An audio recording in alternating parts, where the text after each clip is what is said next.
Hello guys, আসসালামু আলাইকুম। চলে আসলাম সেই ইনায়তপুর বেড়িবাঁধে। তো এখানে যারা দেখতে পাচ্ছেন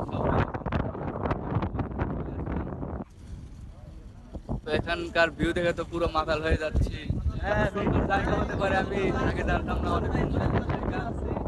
ভাই কিছু বলেন।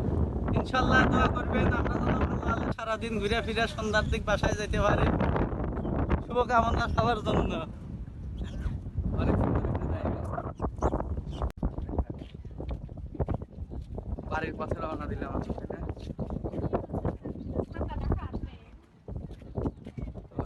কিছু কালো কালো ভূত যেতে যাইতে ভয় পাচ্ছি। হাত পা চুরচুরা কাটতেছে।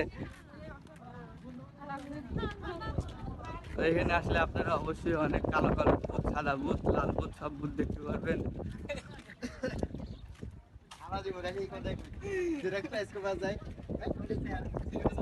আপনারা যদি ভূত দেখতে চান তাহলে অবশ্যই ইনায়তপুর বেড়িবাঁধে চলে আসবেন। এখানে অনেক ধরনের ভূত পাওয়া যায়, আর সুন্দর সুন্দর আপুদের জন্য জেন পরি বা জেন পাওয়া যায়।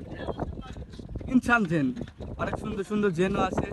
তো আপনারা যারা জেন খুঁজতে আসছেন তো অবশ্যই একটু বেড়িবাঁধে চলে আসবেন, এখানে অনেক জেন পাবেন।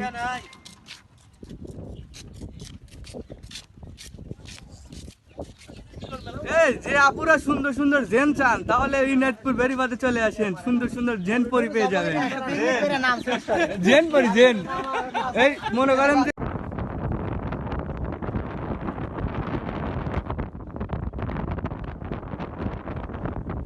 এই এই ব্লগার ভাইয়া, আপনার মনের অনুভূতিটা বলেন। মনের অনুভূতি বাতাসে উড়িয়ে যাইতেছে, কিরকম লাগিচ্ছে আপনার? সেই বাতাস। সেই বাতাস। ছবি উঠলে উড়িয়ে চলে যাওয়া ছিলাম, আবার নামিয়ে আছি।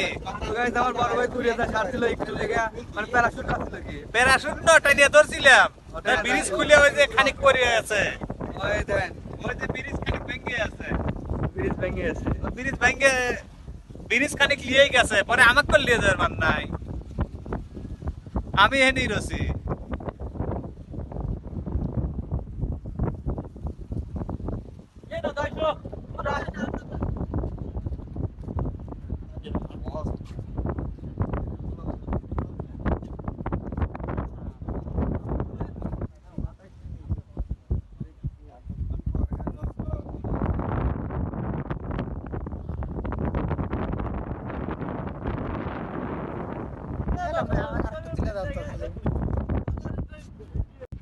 তো দেখেন আমার দুই চোদ্দীয় বড় ভাই ছবিটায় ব্যস্ত আছে।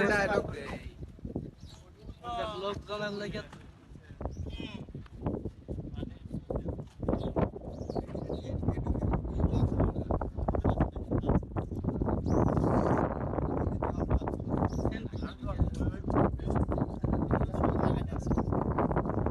ওই যে দূরে দেখছি কিছু খেলে খেলে ভূত, সেইরকম ভূত। এই ভূত দিয়ে তো আমার রাস্তা পার হতে তো ভয় করতেছে।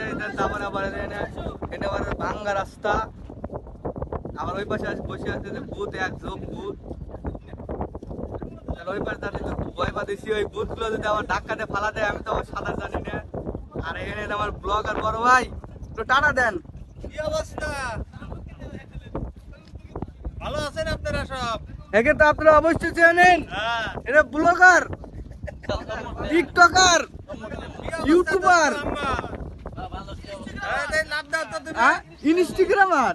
দেখো এখানে আগে উঠতে হয় তো এখানে সবাই চলে এসেছে, যে বিশেষ করে যে বাইক দেখা নেই কিন্তু ব্লগার, এই যে ব্লগার ভাই।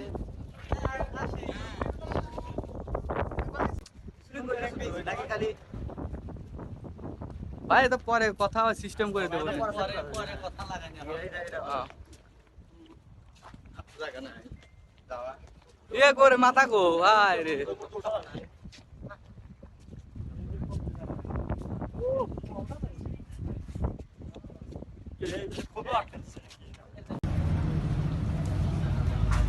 ये छी ये मैंने ले पे दिसे कितो ला बड़ा बात नहीं है।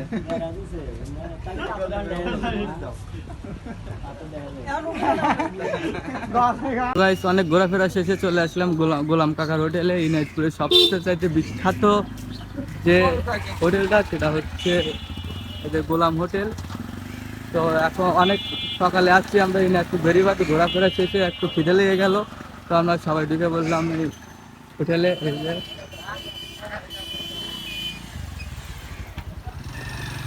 তো এখানে যাওয়ার পরে যে যার যার মতো মেনু হোটেলে চলে এলাম। এই যে- গরুর মাংসটার কালার সুন্দর, আমার খাতে তো এই তোমার বড় ভাই দেন, এই যে জিভে দিয়ে লাল পড়তেছে দেখেন, অর্ধেক পানি পরে তো মুখ টুক বুক টুক ভিজে গেছে। কয়দিন ধরে যে না খায় আছে আল্লাহ ভাই ভালো জানে। এই দেন আর এক ব্লগার চলে এসেছে, আর একটু মুখটা সেপ দে, আর মুখটা সেপ দে। এই দেন ভিজে ছোট মাছ আছে, এই দেন। গরম রে ভাই, খাওয়াটা দিয়ে ভিজে গেছে, লাল পড়তেছে। তো খাওয়ার আগেই ভিজে আছে। তো guys, সেই সুগ্রান বাড়াইছে না, হ্যাঁ হ্যাঁ again। এটা কি হ্যাঁ, করছি তো। সারা বিয়ে শাদী করতে বিয়ে শাদী করবি নাকি?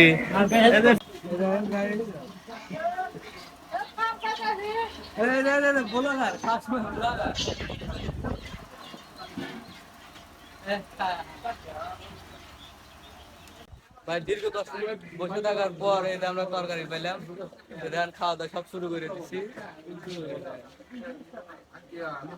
হ্যাঁ আহমদ ভাই, তরকারি মজা হয়েছে ভাই, তো গল্প হবে।